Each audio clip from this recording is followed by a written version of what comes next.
దేవునికి స్తోత్రం. దేవుని పరిశుద్ధ నామానికి మహిమ కలుగును గాక. దేవునికి ప్రియమైనటువంటి వారులందరికీ కూడా యేసుక్రీస్తు నామమున మీకు వందనాలు తెలియచేస్తూ ఉన్నాము. ఈ యొక్క మాసము మొదటి రోజులో కూడా మిమ్మల్ని అందరినీ దర్శించడానికి, మాట్లాడడానికి మాకు ఇచ్చినటువంటి మంచి అవకాశం బట్టి కూడా మీకు వందనాలు. దేవునికి ప్రియమైన వారులారందరూ బాగున్నారా? మరి యేసుక్రీస్తు నామములో మీకందరికీ శుభాభివందనములు తెలియచేస్తూ మరి యొక్క నూతన మాసాన్ని మరి దేవుడు మనకిచ్చి ఉన్నాడు. దయగా కృపగా గడిచినటువంటి మాసమంతా కూడా మన ప్రభు మనకు సహాయకుడుగా రక్షకుడుగా ఉండినారు. మరి మనము ఈ యొక్క ఎండాకాలంలోనికి వచ్చి ఉన్నాం. అయినా కానీ దేవుడు తన యొక్క కృపను దయచేసి మనలను మరి నడిపించబోతున్నందులకై దేవునికి వందనాలు. ఈ మాసములో ఒక నూతనమైనటువంటి వాగ్దానాన్ని కూడా మనము ధ్యానం చేస్తాం. మరి ఇర్మియా గ్రంథములో 31వ అధ్యాయం 14వ వచనం, మరి నా జనులు నా ఉపకారములను తెలుసుకొని తృప్తి నొందుదురు, ఇదే యెహోవా వాక్కు. నా యొక్క జనులు నా ఉపకారములను తెలుసుకొని తృప్తి నొందుదురు, ఇదే యెహోవా వాక్కు. తన జనులైనటువంటి ఇశ్రాయేలీయులను దేవుడు మరి వారికి వాగ్దానం ఇస్తూ ఉన్నాడు. వారిని మరి దేవుడు ఆశీర్వదిస్తానని మరి వారికి ప్రభు తెలియచేస్తూ ఉన్నాడు. ఈ యొక్క 31వ అధ్యాయంలో అనేక విషయాల్ని మరి ఆ ప్రజలకు తెలియచేస్తూ ఉన్న సంగతులను మనం ఈ సమయంలో తెలుసుకోబోతూ ఉన్నాం. దేవునికి స్తోత్రం. ఇశ్రాయేలీయులు చాలా కాలమైన తరువాత శాశ్వతమైన ప్రేమతో నేను నిన్ను ప్రేమించుచున్నాను గనుక విడువక నీ ఎడల కృప చూపుచున్నాను. శాశ్వతమైన ప్రేమతో ఇశ్రాయేలు ప్రజలను దేవుడు మరి యొక్క 31లో 3వ వాక్యములో ఇలాగూ సెలవిచ్చాడు, నేను మిమ్మల్ని ప్రేమించుచున్నాను అని చెప్పి ప్రేమకు బదులుగా అనేక విధములైనటువంటి ఆశీర్వాదాలని దేవుడు వారికి దయచేస్తున్నాడు. ఈ అధ్యాయంలో మనము చూసినట్లయితే మరి 31:11 యాకోబు వంశస్థులను వారికంటే విమోచించుచున్నాడు, వారికంటే బలవంతుడైన చేతిలో నుండి వారిని విడిపించుచున్నాడు. కాబట్టి ఆ వారిని దేవుడు విడిపించేవాడుగా, రక్షించేవాడుగా, వారికి కృపను దయచేసేవాడుగా ఉన్నాడని మరి మనము ఈ యొక్క అధ్యాయంలో చూస్తూ ఉన్నాం. అదే 31:12 ఎలాగో తెలియచేస్తూ ఉన్నారు, వారు వచ్చి సియోను కొండ మీద ఉత్సాహధ్వని చేదురు. ఈ యొక్క ఇశ్రాయేలు ప్రజలు గడిచినటువంటి కాలములో అనేక విధములైన శ్రమలలో, బాధలలో, ఇరుకులలో, ఇబ్బందులలో ఉండినారు. కానీ ఇప్పుడైతే వారికి దేవుడిచ్చే మరి మంచి కార్యములు ఏమంటే సియోనుకి కొండ మీద ఉత్సాహధ్వని చేస్తారు. యెహోవా చేయు ఉపకారములను బట్టి, వారి గోధుమలను బట్టి, ద్రాక్షరసమును బట్టి, తైలమును బట్టి, గొర్రెలకు పశువులకు పుట్టు పిల్లలను బట్టి సమూహముగా వచ్చెదరు. వారినన్నిటికిని కృషింపక నీళ్లు పారచేయు తోటవలే నుందురు. వారి దుఃఖమునకు ప్రతిగా సంతోషమిచ్చి వారిని ఆదరించెదను. వారికి సకల విధములైనటువంటి ఆశీర్వాదాల్ని, పశువులు, గొర్రెలు, మరి ద్రాక్షరసం, వీటన్నిటిని నేను మీకు ఇస్తాను. మరి మీ యొక్క దుఃఖానికి ప్రతిగా మీకు నేను ఏం చేస్తానంటే సంతోషాన్ని ఇస్తాను అంటూ ఉన్నాడు. అవును, దేవునికి ప్రియమైన వారిల లోకంలో చాలామంది దుఃఖముతోనూ, వేదనతోనూ, కన్నీటితోనూ ఉన్నారు. కానీ యేసు ప్రభు చెప్తూ ఉన్నాడు, మీకు దుఃఖ దినములు సమాప్తమైనది, మీకు సంతోషాన్ని కలుగజేస్తానని యెషయా గ్రంథంలో కూడా మరి ప్రభు సెలవిస్తూ ఉన్నాడు.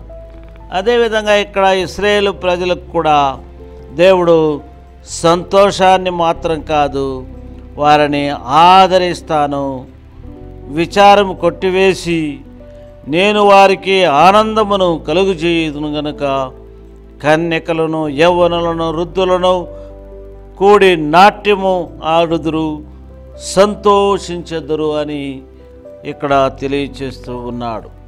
హోషేయ గ్రంథంలో మరి 3:5 ఏం చెప్తున్నాడంటే, తరువాత ఇశ్రాయేలు తిరిగి వచ్చి రాజు అయిన దావీదు యొద్ద విచారణ చేయుదురు.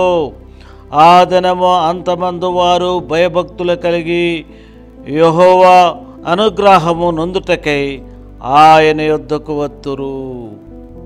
కాబట్టి వారు మరి యెహోవా యొద్దకు వస్తారు, వారు దేవుని యొక్క అనుగ్రహం ఆశీర్వాదం పొందుకోవడానికి అని హోషేయలో మనము చూస్తూ ఉన్నాం. అది యావేలు గ్రంథం 3:18 చూస్తే, ఆ దినమున పర్వతముల నుండి క్రొత్త ద్రాక్షరసము యూదా నదులు పారును, ధాన్యము ద్రాక్షరసము బాగా పండును అని ద్వితీయోపదేశకాండం 12:17 ధాన్యము ద్రాక్షరసము బాగా పడుతుంది. కానీ ఇశ్రాయేలు ప్రజలకు ఒక మాట చెప్తున్నాడు, మీరు వాటిలో దశమభాగములను ఇవ్వాలి అనే వారికి తెలియజేశాడు. కానీ దేవునికి ప్రియమైనటువంటి వారులారా, మరి ఆ ఇశ్రాయేలు ప్రజలకు దేవుడు ఉపకారం చేసినాడు. అంటే ఏం చేశాడు?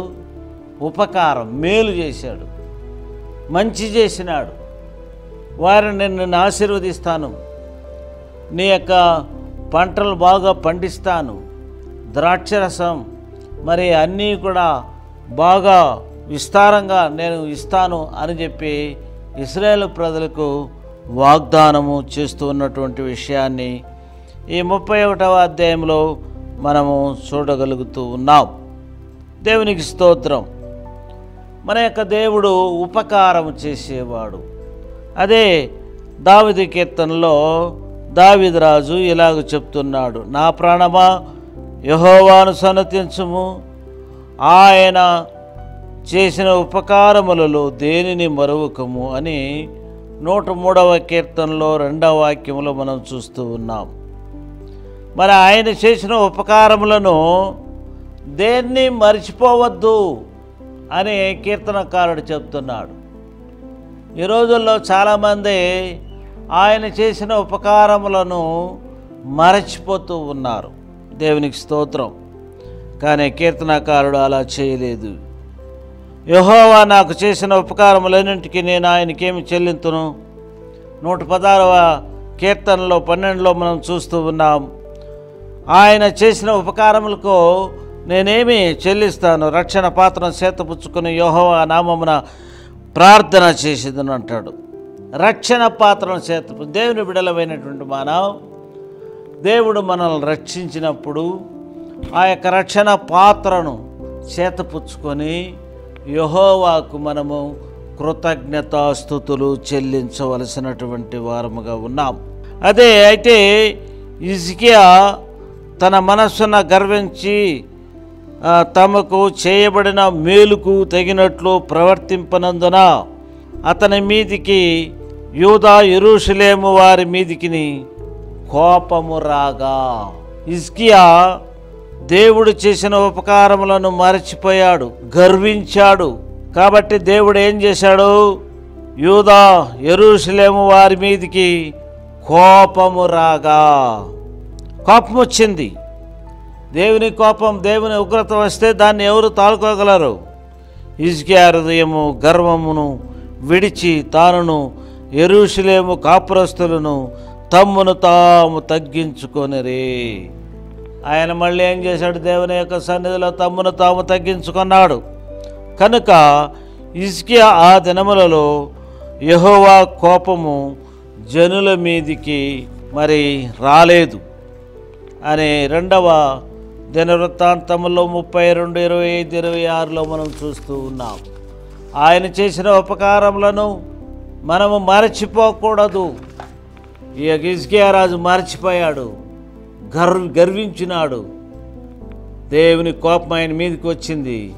కానీ వారు తమను తాము తగ్గించుకున్న తర్వాత దేవుడు వారిని దీవించినట్లుగా మనం చూస్తూ ఉన్నాం. ఆయన యెరూషలేమునకు ప్రయాణమై పోచుండగా, గలిలయ మార్గమధ్యం వెళ్ళుచుండగా, ఆయన యొక్క గ్రామంలోనికి వెళ్ళుచుండగా 10 మంది కుష్ఠరోగులు ఆయనకు ఎదురుగా వచ్చి దూరమున నిలిచి, యేసు ప్రభువా మమ్మను కరుణించమని కేకలు వేసిరి. 10 మంది కుష్ఠరోగులు దూరము నుండి ప్రభువా మమ్మల్ని కరుణించమని ఆయనను వేడుకొనగా, యేసు ప్రభు వారిని కరుణించి మీరు వెళ్ళండి అని చెప్పి వారికి చెప్పినప్పుడు వారు 10 మంది స్వస్థత పొందినారు, కుష్ఠ వ్యాధిలో నుంచి విడుదల పొందినారు. కానీ ఒకడు మాత్రం తిరిగి వచ్చి ఆయనకు కృతజ్ఞతాస్తుతులు చెల్లించాడు. మిగిలిన 9 మంది ఎక్కడని ప్రభు ప్రశ్న వేశాడు. కాబట్టి దేవునికి ప్రియమైన వాళ్ళ రోజుల్లో మన దేవుడు మనకు ఎన్నో మేలు చేస్తూ ఉన్నాడు, ఎన్నో ఉపకారములు చేస్తున్నాడు. కానీ మనము మర్చిపోతూ ఉన్నాం. మర్చిపోకూడదు. ప్రభు అడుగుతున్నాడు చూడండి, అక్కడ 10 మంది బాగుపడినారు కుష్ఠరోగులు, కానీ ఒక్కడు మాత్రం వచ్చి ఆయనకు కృతజ్ఞత తెలియజేశాడు. మిగిలిన 9 మంది ఎక్కడని అడుగుతూ ఉన్నాడు. ఆ విధంగా యేసయ్య మనల్ని అడిగేవాడుగా ఉన్నాడు. హల్లెలూయా, దేవునికి స్తోత్రం. అదేవిధంగా 5 రొట్టెలు 2 చేపలను దేవుడు ఆశీర్వదించి 5,000 మందికి పంచిపెట్టాడు. వారు తృప్తిగా తిని 12 గంపలు మిగిలింది అని మనం చూస్తూ ఉన్నాం. తృప్తిగా తిన్నారు, 12 గంపలు మిగిలింది. అతి శ్రేష్టమైన గోధుమలతో మీకు అనుగ్రహించును, నేను వానిని పోషించదను, కొండ తేనెతో నేను తృప్తిపరచదను. కీర్తనలు 81:16లో ఇంకా అనేక విషయాలను దేవుడు మనల్ని తృప్తిపరిచిన విధానాన్ని, ప్రజలను తృప్తిపరిచిన విధానాన్ని మనము చూడగలుగుతూ ఉన్నాం. ఉదయమున నీ కృపతో మమ్మను తృప్తిపరచమని మోషే భక్తుడు కీర్తనలు 90లో వ్రాస్తూ ఉన్నాడు. నీవు తిని తృప్తి పొంది నీ దేవుడైన యెహోవాను స్తుతించుము అని ద్వితీయోపదేశకాండం 8:10లో మనము చూస్తూ ఉన్నాం. ఇంకా మనము చూసినట్లయితే మన దేవుడు మనకు ఎన్నో మేళ్ళు చేశాడు. ఆ మేళ్ళను మరవకుండా ఆయన చేసిన ఉపకారములకు రక్షణ పాత్రను ఎత్తుకుని ఆయనకు కృతజ్ఞతాస్తుతులు చెల్లించాలని దేవుడు తెలుపుతూ ఉన్నాడు. కాబట్టి దేవునికి ప్రియమైన వారలారా, ఇశ్రాయేలు ప్రజలకు దేవుడు ఉపకారం చేశాడు, అనేక మేళ్లు చేశాడు, వాళ్ళు ఆశీర్వదింపబడినారు. కాబట్టి నీకు నాకు కూడా ఈ మాసములో మేలు చేసేవాడుగా, మనల్ని తృప్తిపరిచేవాడుగా, మనల్ని ఆశీర్వదించేవాడుగా, మనకు సహాయం చేసి ఆదుకొని ఆదరించేవాడుగా ఉంటూ ఉన్నాడు. కాబట్టి మనం కృతజ్ఞత కలిగిన వారుగా, ఆయన చేసిన ఉపకారములకు మనము కృతజ్ఞత కలిగిన వారుగా ఉందాం. దేవుడు ఈ వచనములను ఆశీర్వదించునుగాక. దేవుడు మిమ్మల్ని, మీ కుటుంబాలని ఆశీర్వదించి మీరు తినే ఆహారాన్ని ఆయన తృప్తిపరిచి మీకు మంచి ఆరోగ్యాన్ని కూడా దయచేయునుగాక. దేవుడు మిమ్మల్ని దీవించునుగాక. ప్రార్థన చేసుకుందాం.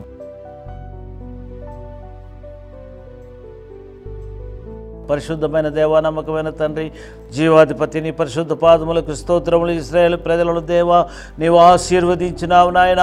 వారికి అనేక విధములైనటువంటి ఆశీర్వాదాలని ఇచ్చావు నాయన.